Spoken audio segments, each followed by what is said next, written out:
Roja yang kami pancar luaskan dari Masjid Al-Barkah Jalan Pahlawan Kampung Tengah Cilengsi Bogor.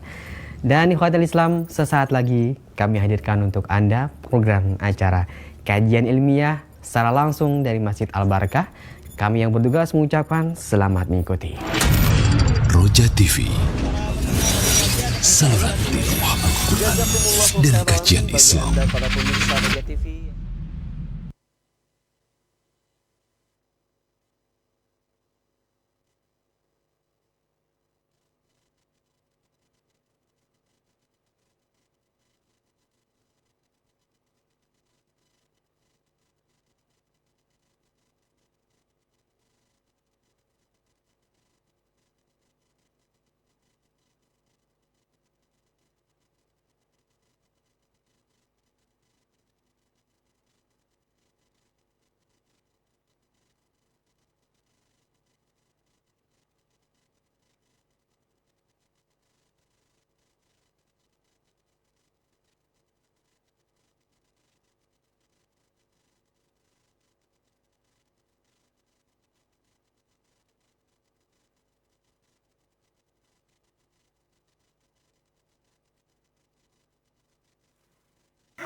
Assalamualaikum warahmatullahi wabarakatuh. Innal hamdalillah nahmaduhu wa nasta'inuhu wa nastaghfiruh wa na'udzu billahi min shururi anfusina wa min sayyiati a'malina. Man yahdihillahu fala mudilla lahu wa man yudlil fala hadiya lahu. أشهد أن لا إله إلا الله وحده لا شريك له وأشهد أن محمدًا عبده ورسوله صلوات ربي وسلامه وبركاته عليه وعلى آله الطيبين الطاهرين وأصحابه الغر الميامين ومن تبعهم بإحسان إلى يوم الدين. قال الله جل وعلا: يا أيها الذين آمنوا اتقوا الله حق تقاته ولا تموتن إلا وأنتم مسلمون. إخوة الإسلام rahimakumullah. Alhamdulillahi Rabbil Alamin. Segala puji bagi Allah Jalla wa'ala atas limpahan kenikmatannya, atas bimbingan dan taufiknya, kita masih bisa terus menjalankan aktivitas, menjalankan rutinitas yang tentunya kita berharap pada Allah Jalla wa'ala menjadikan amalan-amalan kita semuanya berkualitas dan bernilai di sisinya. Salah satu kenikmatan yang besar adalah ketika Allah Subhanahu wa ta'ala berikan kesempatan kepada kita untuk terus berbekal di dalam kehidupan yang sangat panjang. Kehidupan ini sangat panjang sekali. Dan membutuhkan bekal. Kesempatan untuk berbekal sangat terbatas. Waktu terus berjalan. Usia terus bertambah. Kita sadar atau tidak sadar, pada hakikatnya terus kita berjalan menuju mendekati ajal.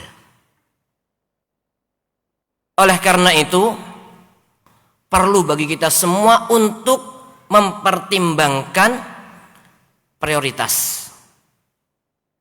Mana yang penting, mana yang terpenting, dan mana yang tidak penting.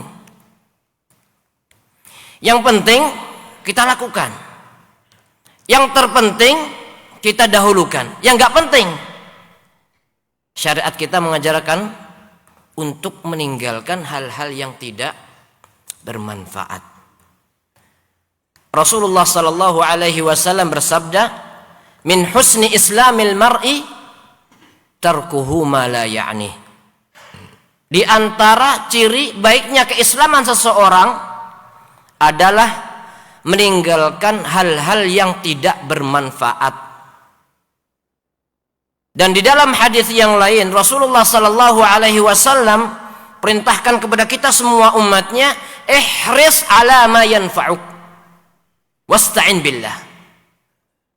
Bersemangatlah kalian, ihris ala ma yanfa'uk, sesuatu yang bermanfaat, untuk mendapatkan atau mengerjakan sesuatu yang bermanfaat. Wasta'in billah, dan kita nggak boleh lupa untuk minta tolong kepada Allah Subhanahu wa ta'ala.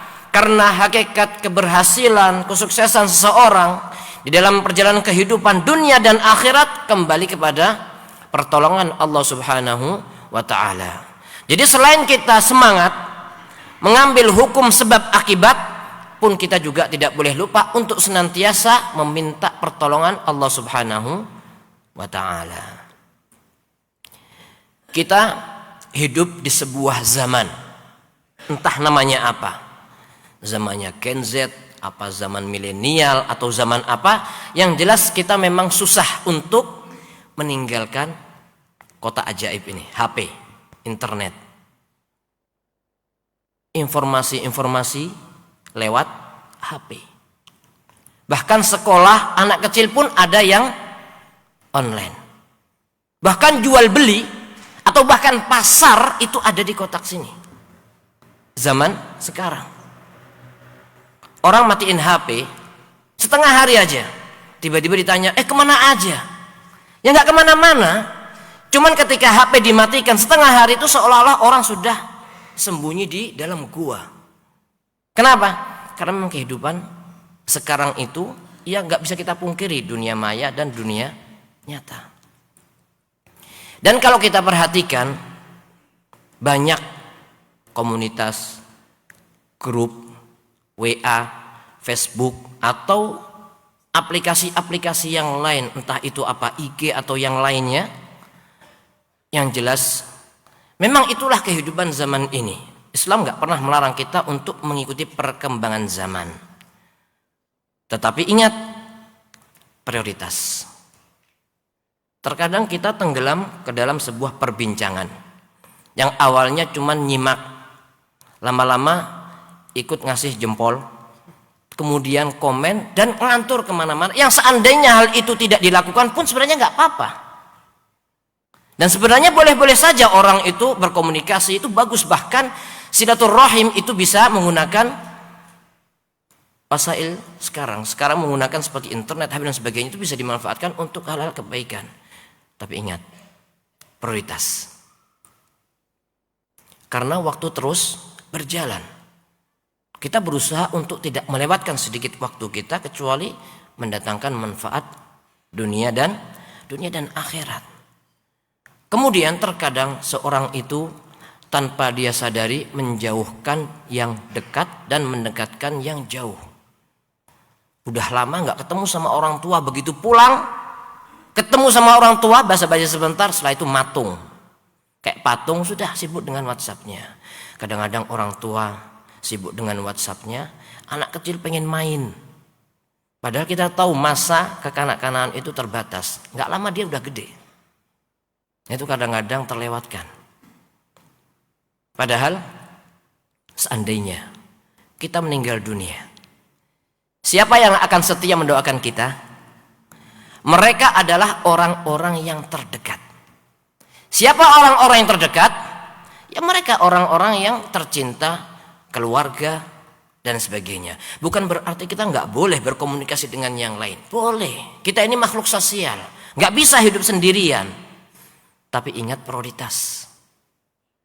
Di dalam Al-Quran Allah jelaskan, yauma yafirrul mar'u min akhihi wa ummihi wa abihi wa sahibatihi wa banihi.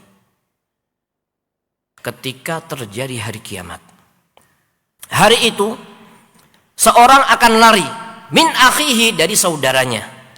Ukhuwah di situ, persaudaraan di situ bukan sekedar ukhuwah Islamiyah atau saudara mungkin kenal kemudian akrab seperti saudara, tidak. Di situ maksudnya adalah saudara yang dekat, saudara kandung. Atau saudara misalkan yang punya kekerabatan yang sangat dekat. Yauma yafirrul mar'u min akhihi. Lebih dari itu, wa ummihi wa abi, ibunya dan bapaknya. Bagaimana saudara? Ibu dan bapak pun saling melarikan diri. Lebih dari itu, wa sahibatihi wa bani, dan istri atau anak-anaknya yang selama di dunia membersamai dalam kehidupan, ataupun anak-anak yang selalu bersamanya.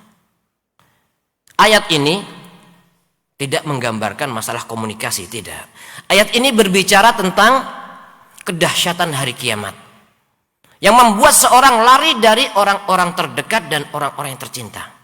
Nah, itulah orang-orang yang terdekat, saudara, orang tua, anak, istri dan sebagainya. Yang ini terkadang terlewatkan atau terabaikan disebabkan karena apa? Ketika kita kurang memperhatikan prioritas. Ketika kita meninggal dunia, merekalah orang-orang yang akan setia mendoakan kita. Apakah teman gak mendoakan? Ya, teman itu bermacam-macam. Ada di antara mereka yang dekat dengan kita, ingat kemudian mendoakan, bahkan mungkin akan bersedekah untuk kita atau misalkan umroh badal dan sebagainya. Tetapi sebelum bertanya sesetia apa teman-teman mendoakan kita, tanyakan kepada diri kita, seberapa banyak kita mendoakan teman-teman yang sudah mendahului kita. Itu kurang lebih gambarannya seperti itu. Ada sebagian teman yang mendoakan mungkin hari itu saja, di hari meninggalnya kita, kemudian itu pun kopas, nggak dibaca, kopas, selanjutnya seolah-olah nggak pernah kehilangan sama selamanya. Yang kehilangan siapa? Orang-orang tercinta. Mereka lah yang mestinya mendapat prioritas di dalam kehidupan ini. Taib. Ikhwatal Islam rahimakumullah.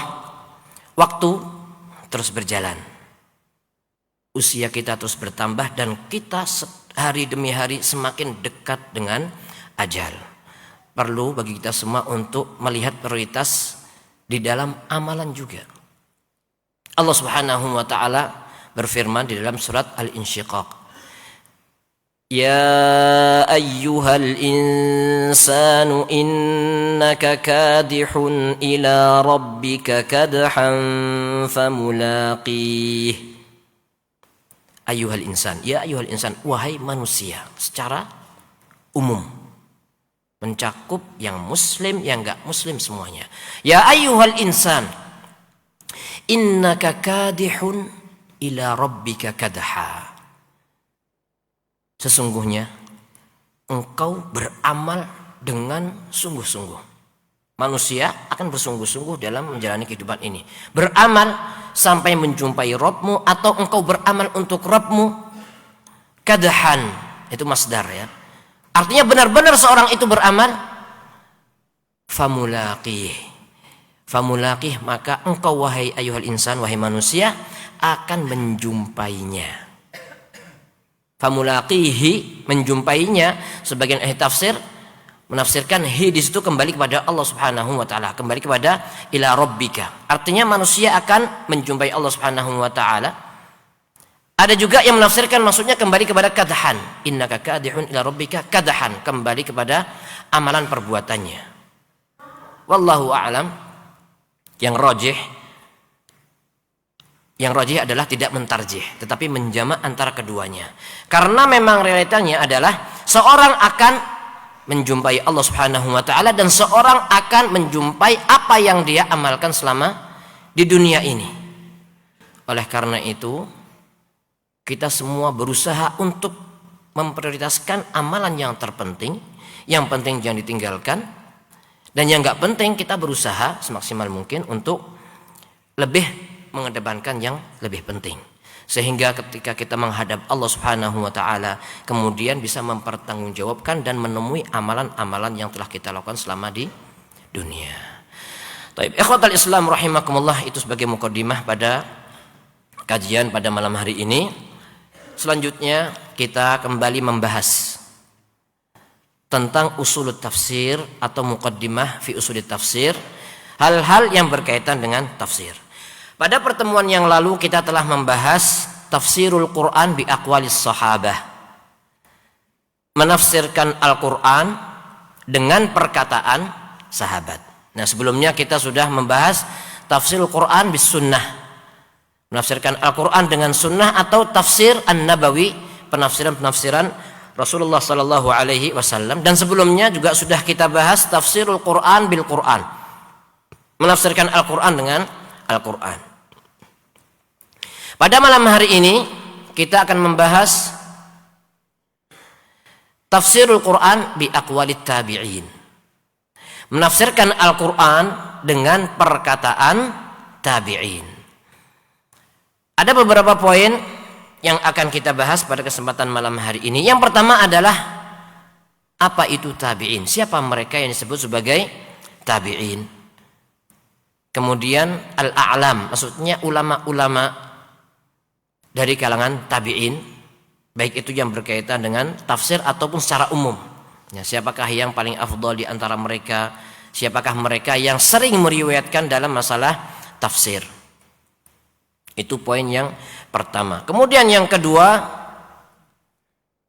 tentang kenapa kita mesti kembali kepada penafsiran para tabi'in.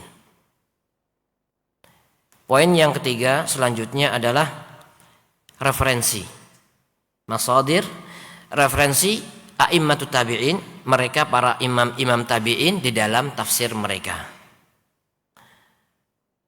Poin yang selanjutnya adalah bagaimana hukum tafsir tabi'in, dan ini adalah poin yang terakhir. Baik, teman-teman sekalian, ikhwatal Islam rahimakumullah, poin yang pertama adalah tentang siapa tabi'in. Tabi'in seperti yang dijelaskan oleh sebagian ulama, maksudnya adalah man sahabas sahabi atau man laqiyas sahabi.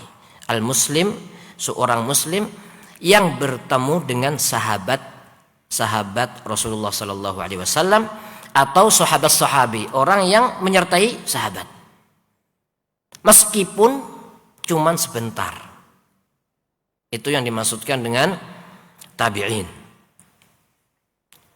Kemudian tentunya mereka dari golongan orang-orang muslim ya. Dan tentunya mereka juga bertingkat-tingkat. Ada sebagian di antara mereka yang terkenal dari sisi tafsirnya misalkan. Ada yang kelihatan faqih atau yang kelihatan muhaddits banget gitu ya, bermacam-macam. Tetapi secara umum yang paling afdal di antara mereka adalah seorang bernama Uwais bin Amir Al-Qarni rahimahullah. Seperti yang disebutkan dalam sebuah hadis, Rasulullah sallallahu alaihi wasallam bersabda, "Inna khairat tabi'in rajulun yuqalu lahu Uwais wa lahu walidah wa kana bihi bayad." Yang paling istimewa, yang paling afdal di kalangan mereka tabi'in adalah seorang bernama Uwais. Kemudian beliau, yaitu Uwais Al-Qarni ini, memiliki seorang ibu. Dan beliau pernah punya penyakit kulit ya, jadi putih seperti itu, dan akhirnya Allah Subhanahu wa taala sembuhkan sehingga tersisa seperti sedirham. Ini dijelaskan dalam hadis yang lain ya. Kemudian Umar bin Khattab radhiyallahu anhu, beliau pernah mengatakan, sami'tu Rasulullah sallallahu alaihi wasallam yaqul. Umar bin Khattab radhiyallahu anhu mengatakan, aku pernah mendengar Rasulullah sallallahu alaihi wasallam bersabda, ya'ti 'alaikum Uwais bin Amir ma'a amdadi ahli Yaman. Akan datang kepada kalian seorang bernama Uwais bin Amir yang datang bersama rombongan dari Yaman. Min Muradin thumma min Qarn. Beliau dari Murad, kemudian dari Qarn, makanya disebut Al-Qarni ya. Kana bihi baras fabara'a minhu illa mawdi'a dirhamin. Beliau dulu pernah punya penyakit kulit ya, putih seperti itu, kemudian Allah Subhanahu wa taala sembuhkan beliau sampai tersisa seperti 1 dirham. Lahu walidatun huwa biha bar. Uwais Al-Qarni punya seorang ibu, dan Uwais Al-Qarni ini sangat berbakti kepada ibunya. Lau aqsama 'ala Allahi la abarrah. Seandainya Uwais Al-Qarni ini bersumpah, maka yang disumpahi akan terjadi. Ketika berdoa akan dikabulkan, apa yang beliau minta dikabulkan. Kalau bersumpah, yang disumpahi pun akan terlaksana. Fa in istata'ta an yastaghfira laka faf'al. Kalau kau bisa ya, bertemu gitu ya, bisa ketemu dengan Uwais Al-Qarni, kalau bisa kau mintakan istighfar, mintakan ampun kepada Allah, faf'al, maka lakukanlah.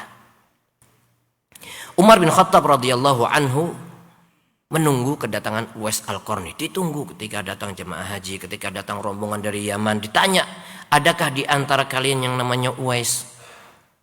Sampai suatu ketika Allah Subhanahu wa taala pertemukan Umar bin Khattab dengan Uwais Al-Qarni. Ditanya, engkau Uwais? Iya, Uwais bin Amir dari Al-Qarni. Kemudian engkau dulu punya penyakit seperti ini, kemudian tersisa 1 dirham dan sebagainya. Setelah tahu, Umar bin Khattab minta diistighfari, minta dimintakan ampun kepada Allah Subhanahu wa taala. Kemudian akhirnya Uwais Al-Qarni memenuhi permintaan Umar bin Khattab radhiyallahu anhu. Fastaghfirli, kata Umar, fastaghfara lahu, minta diistighfarkan. Kemudian Uwais Al-Qarni memintakan ampun kepada Allah Subhanahu wa taala. Faqala lahu Umar bin Khattab radhiyallahu anhu mengatakan kepada Uwais Al-Qarni, aina turid? Antum mau kemana? Kemudian qala al-Kufah, pengen ke Kufah. Kufah di mana? Di mana? Dekat dengan Cilengsi ya. Agak dekat, naik pesawat berapa jam gitu. Di daerah Irak. Kemudian apa kata Umar? Qala ala aktubu laka ila amiliha. Gimana kalau aku perintahkan muwazzaf atau amil atau pekerja di sana atau pejabat gitu ya, orang yang punya urusan di sana, supaya aku tuliskan sesuatu untuk memperhatikan engkau. Uwais Al-Qarni enggak mau. Qala akunu fi ghabra'in nasi ahabbu ilayya. Aku menjadi orang biasa di antara manusia, orang yang asing atau orang yang miskin, orang yang lemah, itu lebih aku sukai. Tentunya ini merupakan keistimewaan Uwais Al-Qarni rahimahullah. Kemudian qala falamma kana minal 'amil muqbil. Di tahun depan, di tahun kemudian, hajja rajulun min asyrafihim. Ada seorang yang datang ke Mekah atau ke Madinah, ke Mekah untuk menunaikan haji. Fawafaqa Umar. Ketemu dengan Umar bin Khattab radhiyallahu anhu. Fasa'alahu an Uwais. Umar bertanya tentang Uwais Al-Qarni, gimana kabarnya, seperti itu ya, kurang lebih. Qala taraktuhu rathal baiti qalilal mata'.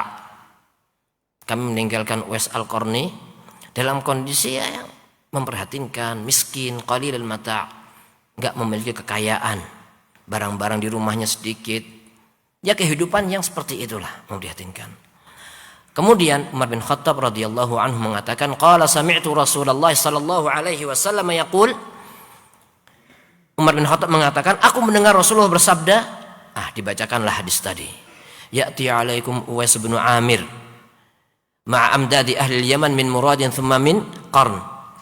Kana bihi barasun fabara'a minhu illa mawdi'a dirham lahu walidah huwa biha barrun law aqsama 'ala Allah la abarrah fa in istata'ta an yastaghfira lak faf'al. Kalau kau bisa minta istighfar, mintakan istighfar kepada Uwais Al-Qarni, maka lakukan.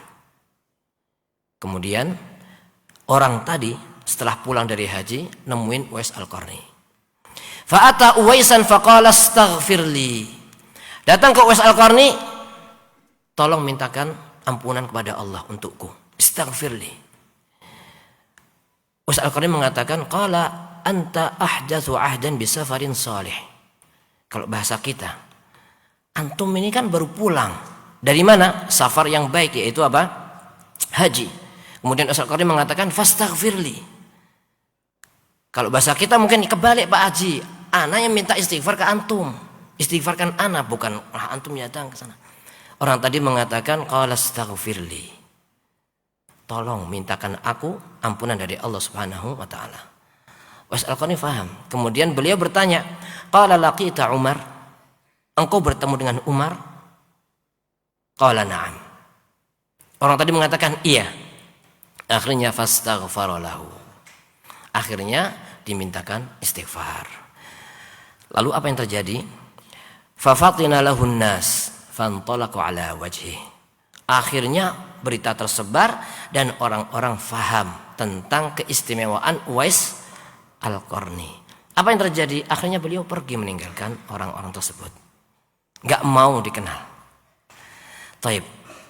Ikhwatul Islam rahimakumullah. Ini kisah yang ringkas, namun kita bisa mengambil beberapa pelajaran. Yang pertama, Uwais Al-Qarni termasuk golongan tabi'in. Jadi ketika ada seorang hidup di zaman Rasul sallallahu alaihi wasallam namun tidak bisa bertemu di masa kehidupan Rasulullah, di masa hidupnya Rasulullah, maka orang ini disebut sebagai tabi'in.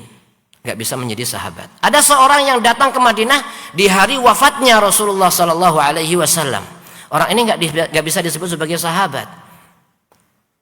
Dia ada tabi'in atau boleh disebut sebagai hampir sahabat, tapi belum menjadi sahabat. Adapun tabi'in adalah orang yang bertemu atau belajar kepada para sahabat radhiyallahu anhum, mereka disebut sebagai tabi'in. Dan yang paling afdal adalah Uwais Al-Qarni berdasarkan hadis ini. Wallahu a'lam. Yang kedua, beliau berbakti kepada ibunya, benar-benar berbakti kepada ibunya. Yang mengatakan seperti itu adalah Rasulullah sallallahu alaihi wasallam. Beliau mengatakan huwa biha barrun. Rasulullah yang menjelaskan. Dan tentunya ini merupakan salah satu keistimewaan Uwais Al-Qarni dan keistimewaan berbakti kepada ibu. Ada salah seorang tabi'in bernama Atha bin Yasar. Pernah menceritakan ada seorang pelaku dosa datang kepada Abdullah bin Abbas radhiyallahu anhuma. Wallahu alam, kurang lebih ceritanya ketika dia pengen khidbah, akhwatnya nggak mau. Ketika yang khidbah yang lain mau, dia cemburu, dibunuh dia. Ketika dibunuh datang ke Ibnu Abbas, dia bertobat, pengen tobat. Bisa nggak tobat?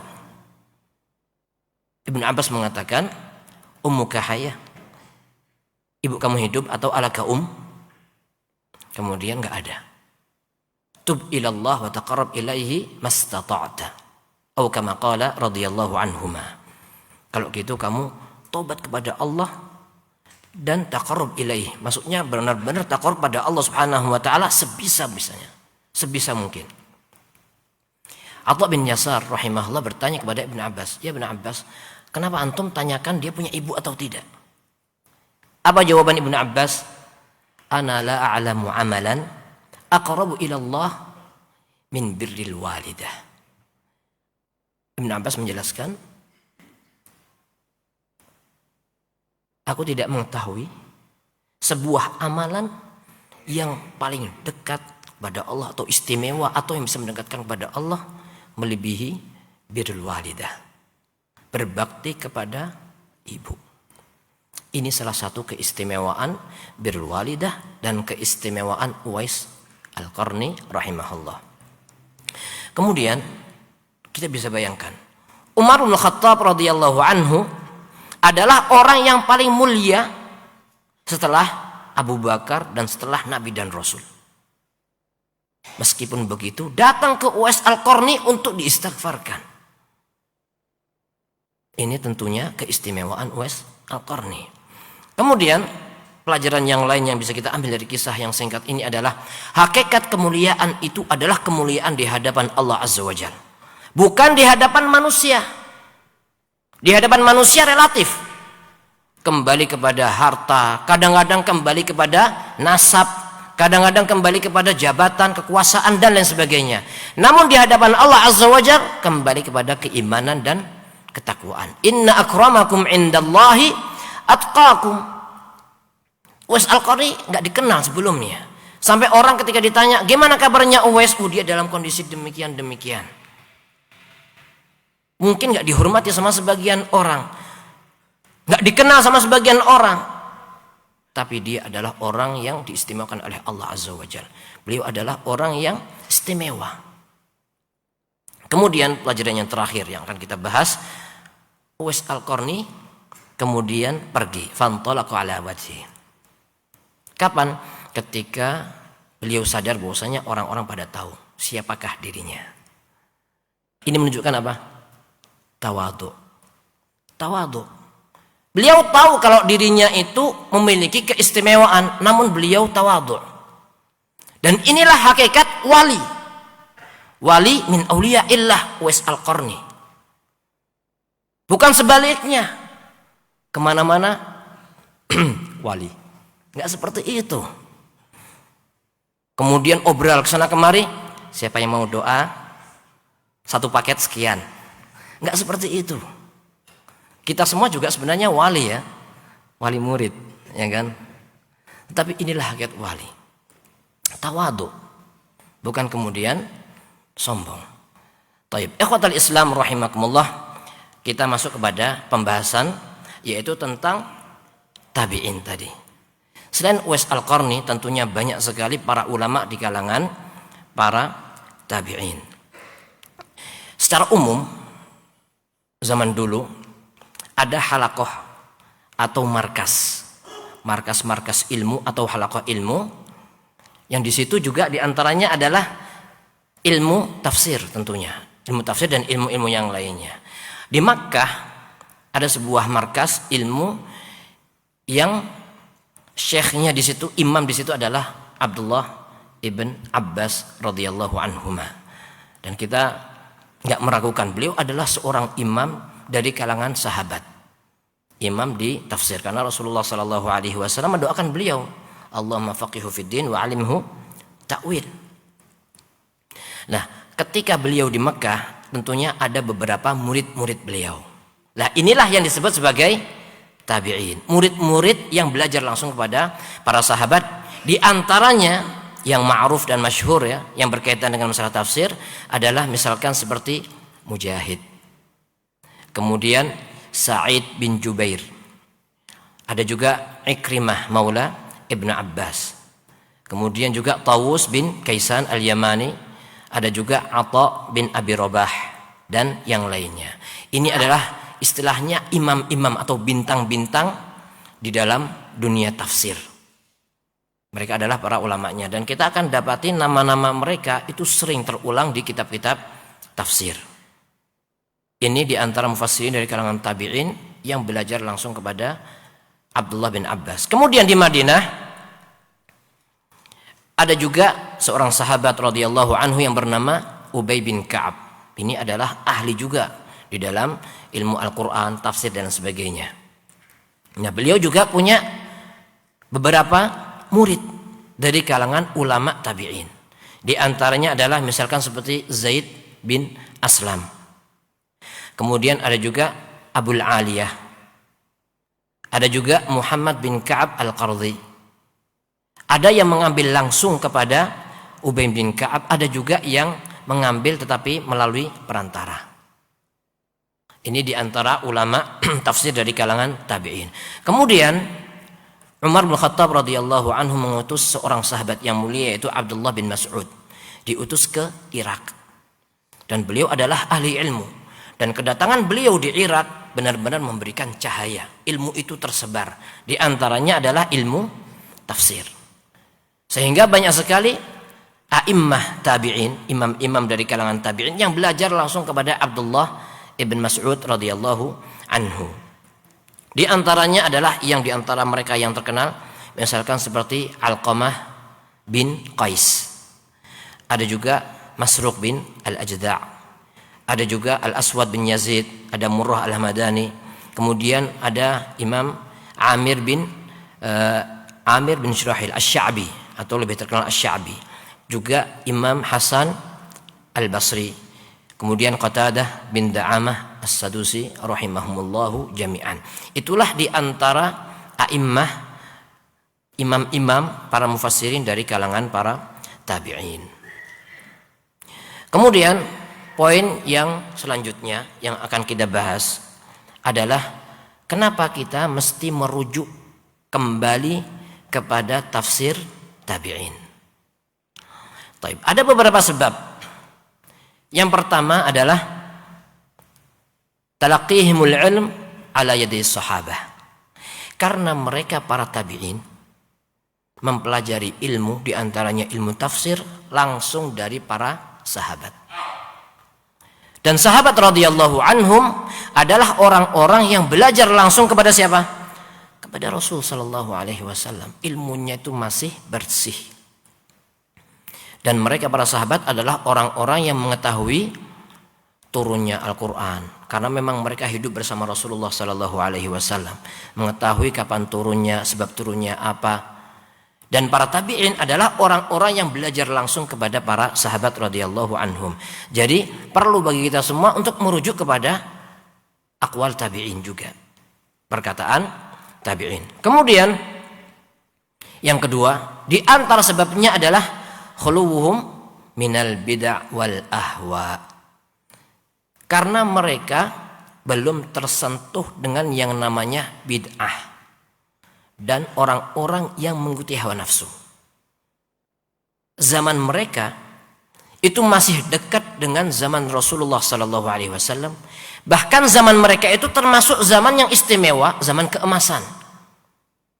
Kita sudah bahas pada pertemuan yang lalu, Rasulullah sallallahu alaihi wasallam bersabda, khairun nasi qarni, thumma alladhina yalunahum, thumma alladhina yalunahum. Sebaik-baik manusia atau generasi adalah generasiku, yaitu Rasul dan para sahabat. Thumma alladhina yalunahum maksudnya adalah mereka para tabi'in. Jadi masa mereka itu masih dekat dengan masa Rasulullah sallallahu alaihi wasallam. Bid'ah, kemudian penyimpangan-penyimpangan dan sebagainya itu masih sangat sedikit atau bahkan mungkin enggak menyentuh mereka. Sehingga penafsiran mereka pun juga masih bersih. Kemudian dari situ, dari kondisi yang dua tadi, maka muncul sebab yang ketiga. Apa itu? Qillatun niza'. Perselisihan antara mereka itu sedikit sekali. Meskipun kalau dibandingkan dengan sahabat ya tentunya lebih banyak. Tetapi kalau dibandingkan dengan yang selanjutnya, generasi-generasi yang selanjutnya, khilaf antara mereka itu sangat-sangat sedikit. Bahkan terkadang khilaf di situ sebenarnya bukan khilaf, bukan perselisihan yang nggak bisa digabungkan, tetapi min qabil khilaf tanawwu'. Dan ini sudah kita bahas pada pertemuan-pertemuan yang lalu. Khilaf tanawwu' maksudnya adalah zahirnya khilaf, namun hakikatnya tidak khilaf. Dan itulah yang terjadi di kalangan mufassirin, terutama salafus saleh, mereka orang-orang yang terdahulu. Kemudian sebab yang keempat adalah adamu fasadi alsinatihim bil ujumah. Lisan mereka masih lisan Arabi. Mereka hidup istilahnya asrul ihtijaj. Mereka itu masih hidup di masa yang waktu itu bahasa masih bersih, belum tercampur dengan bahasa-bahasa asing. Jadi bahasa mereka asli bahasa Arab. bukan bahasa yang sudah kecampuran sehingga terkadang orang sudah terbiasa dengan bahasa campuran, meskipun tinggalnya di negeri Arab diajak ngomong bahasa Arab yang fusah kadang-kadang nggak nyambung. Tapi kalau dengan bahasa yang campuran gitu justru malah nyambung. Kenapa? Karena orang itu akan hidup bersama sekelilingnya, akan terpengaruhi dengan sekelilingnya. Dan di zaman itu bahasa itu masih bersih. Meskipun mereka nggak dikenal sebagai a'immatul lughah, bukan imam lughah. Karena mungkin mereka tidak menuliskan kitab bahasa misalkan. Tetapi pada hakikatnya mereka adalah a'immatul lughah. Sahabat dan tabi'in pada hakikatnya mereka adalah ahli-ahli bahasa. Yang perkataan mereka itu bisa dijadikan sebagai argumen dalam masalah bahasa. Bisa dijadikan sebagai rujukan. Inilah kenapa kita kembali kepada mereka para sahabat kembali kepada para tabi'in radhiyallahu anhum ajma'in. Syekhul Islam Ibn Taimiyah rahimahullah mengatakan, "Idza lam tajid tafsira fil Qur'ani wala fis sunnah wala wajadtahu 'anis sahabah faqad raja'a katsirun minal a'immati fi dzalik ila aqwalit tabi'in." Kalau kau enggak dapatkan tafsir Al-Qur'an dari Al-Qur'an, kemudian juga enggak kau dapatkan dari sunnah, dari hadis, kemudian juga enggak kau dapatkan dari perkataan-perkataan sahabat, Syekhul Islam Ibnu Taimiyah rahimahullah mengatakan, faqad raja'a katsirun minal a'immat fi dzalik ila aqwalit tabi'in. Maka para a'immatul mufassirin mereka kembali kepada aqwal at-tabi'in rahimahumullahu jami'an. Kemudian beliau menjelaskan misalkan seperti ka Mujahid bin Jabar, fa innahu kana ayah fit tafsir kama qala Muhammad bin Ishaq, dan seterusnya. Beliau memberikan contoh di antara a'immah dari kalangan tabi'in adalah seperti yang sudah kita bahas tadi. Pertama Mujahid. Jadi Mujahid rahimahullah ini benar-benar talaki kepada Ibnu Abbas radhiyallahu anhuma. Setiap ayat ada yang enggak difahami berhenti ditanyakan. Jadi benar-benar belajar mulazamah.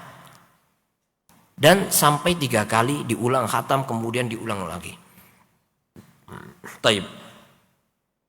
Akhwatal Islam rahimakumullah. Poin yang selanjutnya, poin yang keberapa ini? Ketiga apa keempat?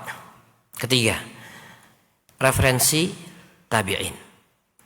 Mereka di dalam menafsirkan Al-Quran memiliki referensi. Apa itu referensi mereka? Sama seperti referensi sahabat radhiyallahu anhum ajma'in. Yang pertama adalah Al-Quran. Jadi para tabi'in menafsirkan Al-Quran dengan Al-Quran. Kemudian yang berikutnya kembali kepada hadis. Kembali kepada hadis Rasulullah SAW. Kemudian yang ketiga kembali kepada perkataan sahabat. Jadi referensi para tabi'in itu sama dengan sahabat, cuman di sini ketambahan. Ketambahan apa? Ketambahan perkataan sahabat. Kemudian yang berikutnya mereka kembali kepada bahasa. Menafsirkan Al-Quran dengan bahasa yang mereka miliki, itu bahasa Arab. Kemudian terkadang mereka juga kembali kepada Israiliyat atau kembali kepada ahli kitab. Kemudian yang terakhir referensi mereka dalam tafsir adalah al-fahmu wal ijtihad. Kembali kepada ijtihad. Karena memang mereka adalah para mujtahidin. Mereka adalah orang-orang yang benar-benar ahli ijtihad, punya ilmu dan kapasitas mereka sebagai seorang mujtahid mampu untuk berijtihad. Berbeda dengan orang yang misalkan baru belajar bahasa Arab atau sekedar ngerti bahasa Arab, kemudian berijtihad menafsirkan sebuah kata dalam Al-Quran tanpa melihat perkataan sahabat, enggak melihat perkataan para ulama. Lah ini tentunya berbahaya. Ini ada beberapa contoh ya. Misalkan sebagian di antara para tabi'in menafsirkan kata-kata az-zikra. Maksudnya adalah Al-Quranul Karim. Kemudian beliau menukil beberapa ayat yang menjelaskan tentang az-zikra tadi. Ya. Di antaranya adalah Imam Ibnu Zaid rahimahullah ya, ketika menafsirkan firman Allah Subhanahu wa taala, "Qad anzalallahu ilaikum dzikra." Allah Subhanahu wa taala telah menurunkan untuk kalian apa? Dzikra. Apa itu dzikra? Beliau mengatakan maksudnya adalah Al-Qur'an. Kemudian juga dalam ayat lain dijelaskan, "Qad anzalallahu ilaikum dzikra," ini yang tadi. Kemudian ayat yang lain, "Innal ladzina kafaru bidzikri lamma ja'ahum." ila akhiril ayat, sesungguhnya orang-orang kafir terhadap bidzikri. Apa itu maksudnya? Beliau mengatakan qala bil Qur'an. Maksudnya mereka mendustakan atau kufur terhadap Al-Qur'an. Kemudian dalam ayat lain, inna nahnu nazzalna dzikra wa inna lahu lahafizun. Sesungguhnya kami yang menurunkan az-dzikra. Allah Subhanahu wa taala yang menurunkan Al-Qur'an. Di sini disebut sebagai dzikra wa inna lahu lahafizun, dan Allah Subhanahu wa taala yang akan menjaga Al-Qur'an ini. Jadi maksudnya dzikra di situ adalah apa? Al-Qur'an. Menafsirkan dengan satu ayat dengan ayat yang lain, kembali kepada Al-Qur'an Karim. Kemudian yang kedua, di antara contoh ya, para tabi'in menafsirkan Al-Qur'an dengan sunnah. Menafsirkan Al-Qur'an dengan hadis Rasulullah sallallahu alaihi wasallam. Contohnya banyak ya. Misalkan dalam sebuah ayat Allah Subhanahu wa taala berfirman, "Fala ta'lamu nafsum ma ukhfiya lahum min qurrati a'yun." Ini ketika berbicara tentang kenikmatan surga. Maka engkau tidak akan mengetahui sesuatu yang disembunyikan oleh Allah Subhanahu wa taala. Kemudian salah seorang imam, yaitu Imam Hasan Al-Basri rahimahullah, mengatakan balaghani anna Rasulullah sallallahu alaihi wasallam qala, menyebutkan sebuah hadis yang menafsirkan tadi, qala rabbukum, rabb kalian mengatakan, uiddat li ibadi, adu a'adatu li ibadi alladzina amanu wa 'amilus shalihat ma la 'ainun ra'at wa la udhun sami'at wa la khatara 'ala qalbi bashar. Telah disediakan atau aku menyediakan untuk hamba-hambaku yang beriman dan beramal soleh, ma la 'ainun ra'at, sesuatu yang tidak pernah terlihat oleh mata, kemudian tidak pernah terdengar oleh telinga, wala udhun sami'at wala khatara 'ala qalbi bashar, dan enggak pernah terlintas di hati seseorang. Al-Imam Hasan Al-Basri rahimahullah menjelaskan firman Allah, fala ta'lamu nafsum ma ukhfiya lahum, maka engkau tidak akan mengetahui apa yang disebutkan oleh Allah. Apa itu? Menyebutkan hadis tadi. Meskipun ya sebagian ulama menganggap ini sebenarnya bukan penafsiran Hasan Al-Basri, tetapi ini adalah penafsiran apa? Hadis. Dan beliau hanya sekedar menukil. Dan ini bukan penafsiran beliau. Wallahu alam. Tapi yang jelas referensi mereka adalah kembali kepada sunnah, kembali kepada sabda Rasulullah sallallahu alaihi wasallam, atau kembali kepada tafsir Nabawi. Kemudian selanjutnya di antara referensi yang lain adalah sahabat, seperti yang sudah kita jelaskan tadi, karena memang mereka talaqi atau mengambil ilmu langsung dari para sahabat, di antaranya seperti Abdullah bin Mas'ud, kemudian Ubay bin Ka'ab, atau Abdullah bin Abbas. Bahkan seperti yang dijelaskan tadi, Mujahid berhenti setiap ayat ketika nggak paham langsung ditanyakan. Nah, ini benar-benar referensi Mujahid di dalam menafsirkan Al-Quran itu adalah kembali kepada gurunya, yaitu terjemahan Al-Quran, Abdullah bin Abbas radhiyallahu anhuma.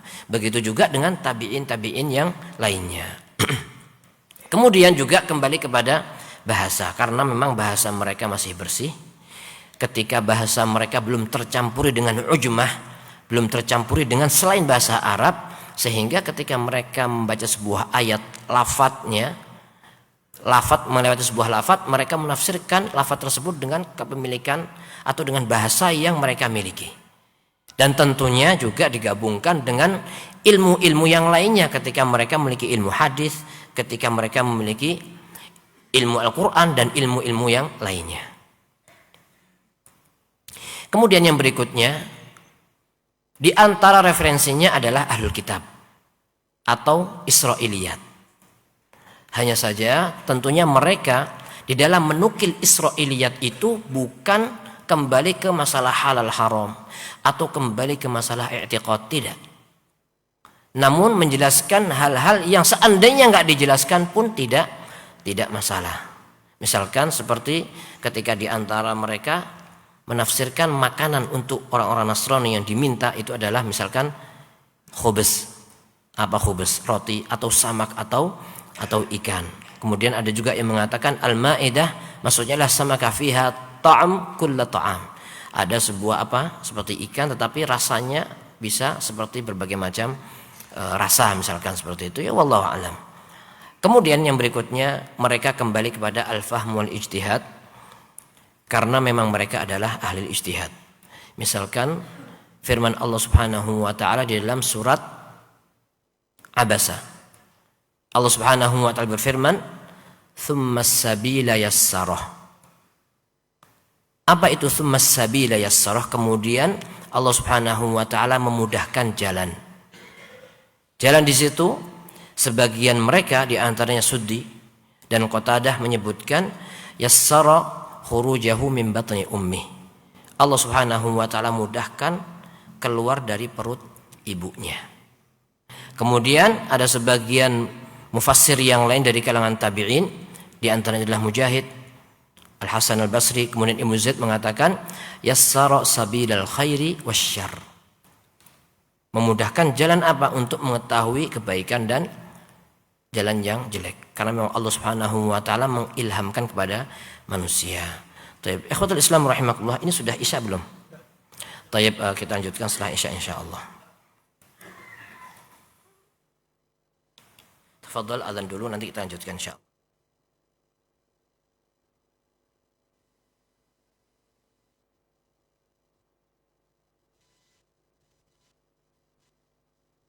Ikhwatal Islam, untuk selanjutnya kita simak dikumandangkannya adzan untuk sholat Isya bagi daerah Jakarta dan sekitarnya.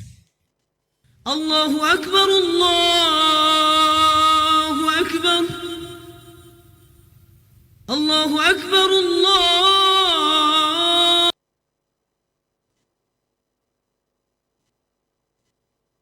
Allahu Akbar. أشهد أن لا إله إلا الله أشهد أن لا إله إلا الله أشهد أن محمدا رسول الله أشهد أن محمد رسول الله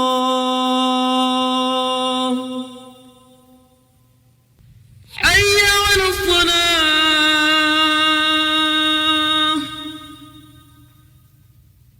حي على الصلاة حي على الفلاح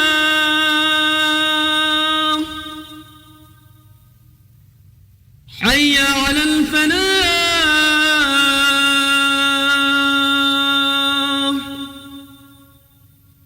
الله أكبر الله أكبر لا إله إلا الله.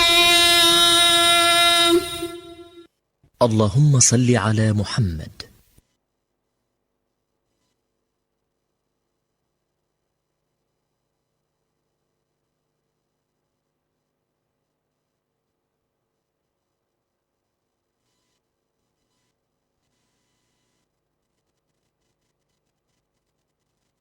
Kita lanjutkan pembahasan tentang masadir atau referensi tafsir dari kalangan tabi'in. Yang terakhir adalah al-fahm wal ijtihad.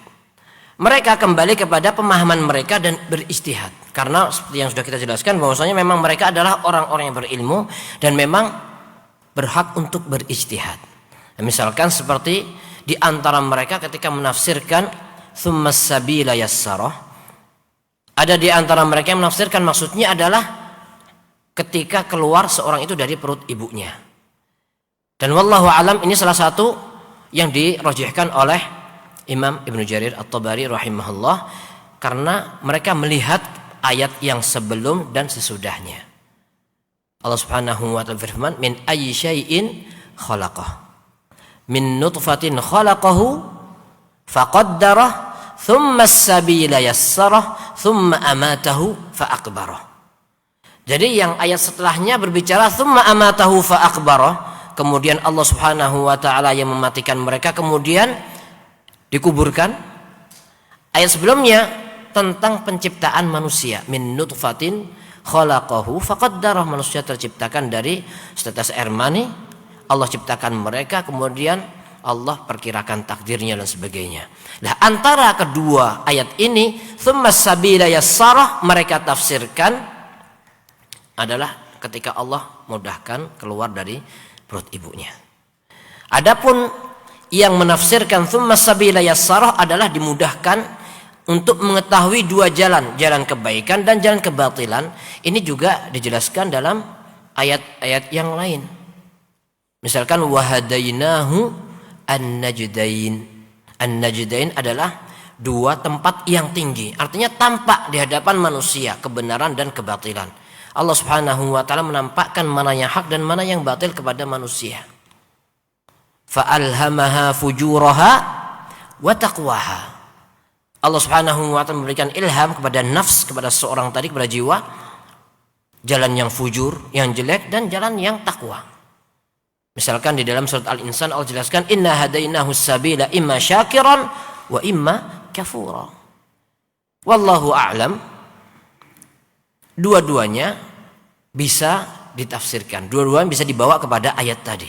Karena memang realitanya adalah di dalam kehidupan ini Allah Subhanahu wa taala yang memberikan kemudahan ketika lahir, dan itu cocok dengan ketika dilihat ayat sebelum dan sesudahnya. Kemudian secara realita dalam kehidupan seorang pun memang demikian.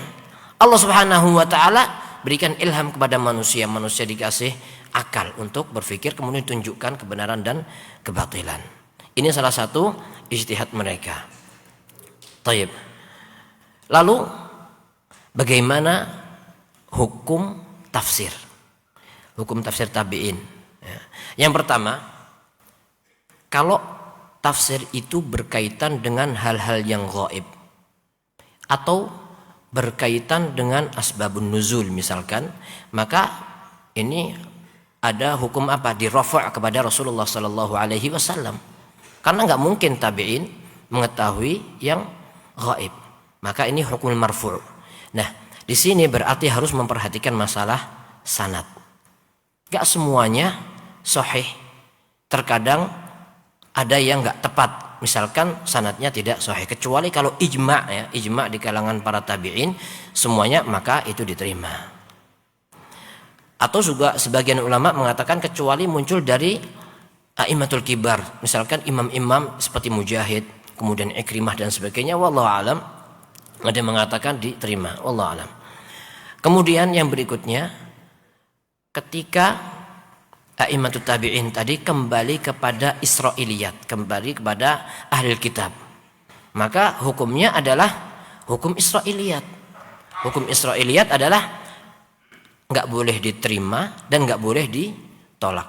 Karena kalau ditolak ternyata itulah kebenaran, berarti kita menolak kebenaran. Atau misalkan kalau diterima ternyata itu adalah kebatilan, maka kita akan menerima kebatilan. Itu ketika kita tidak mengetahui. Tetapi kalau sesuatu itu sudah sangat-sangat jelas menyelisihi syariat kita, maka langsung kita tolak.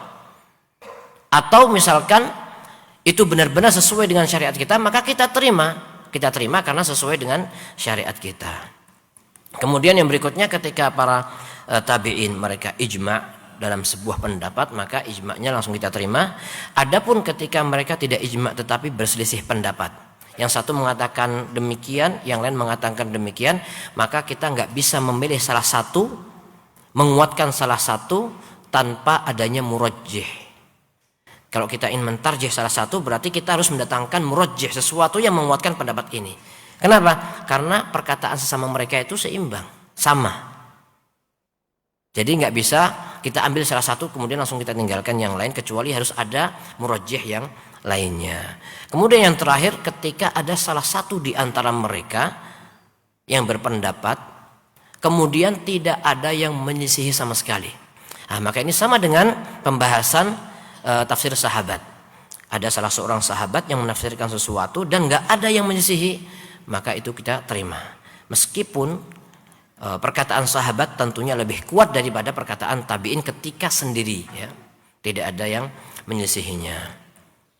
Taib, ikhwatal Islam rahimakumullah. Dari sini kita juga bisa mengambil pelajaran bahwasanya terkadang memang harus kita pelajari sanadnya dulu. Ya, memang bukan kita yang mempelajari ya. Kita lihat sanadnya sahih atau tidak karena memang sudah ada muhakkik. Ada orang-orang yang memang mereka punya keahlian dalam masalah sanad. Kita lihat bagaimana pendapat mereka dalam sebuah tafsir tabi'in tadi. Kemudian yang berikutnya juga ketika ada perselisihan pendapat seperti tadi, biasanya perselisihan itu adalah perselisihan yang tanawwu', bukan tadad. Tadad itu adalah yang tidak bisa dikompromikan, artinya benar-benar bertentangan. Adapun tanawwu' adalah yang hakikatnya tidak ada khilaf di situ. Bisa jadi disebabkan karena mungkin salah satu menyebabkan adalah salah satu menyebutkan permisalan dalam sebuah lafadz. Misalkannya demikian. Yang lain menyebutkan misal yang lain, tetapi intinya sama, berkaitan dengan lafadz tadi. Nah, di sini seolah-olah zahirnya ada khilaf namun hakikatnya tidak khilaf, dan seperti insyaallah akan kita bahas pada pembahasan masalah khilaf dalam tafsir. Kemudian yang berikutnya, ketika terjadi khilaf antara mufassirin dari kalangan a'immatut tabi'in, apakah kita boleh kemudian berpendapat menyelisihi pendapat mereka? Misalkan ada dua pendapat, tiba-tiba kita memunculkan pendapat yang ketiga. Nah, maka di sini perlu diperinci. Kalau pendapat yang baru tidak menyelisihi pendapat yang dua atau tidak menyelisihi salah satu dari pendapat itu, nggak masalah. Tetapi kalau menyelisihi berarti ini memunculkan pendapat yang baru. Seolah-olah kita mengetahui sesuatu yang belum diketahui oleh mereka para tabi'in. Tentunya ini tidak boleh. Tapi ikhwatul Islam rahimakumullah jami'an, inilah pembahasan kita pada malam hari ini. Mudah-mudahan bisa terus ya kita lanjutkan pada pembahasan selanjutnya. Wallahu alam. Kita tutup. Subhanakallahumma wa bihamdik asyhadu an la ilaha illa anta astaghfiruka wa atubu ilaik. Assalamualaikum warahmatullahi wabarakatuh.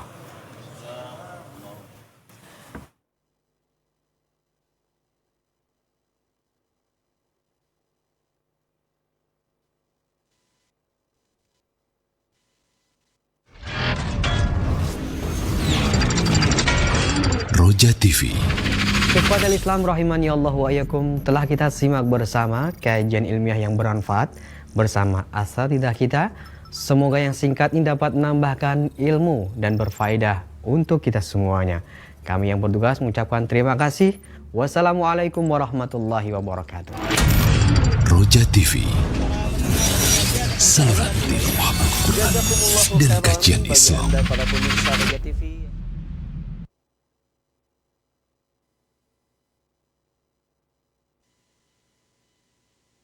Simak Radio Roja Bogor 100.1 FM, Radio Roja Majalengka 93.1 FM, Radio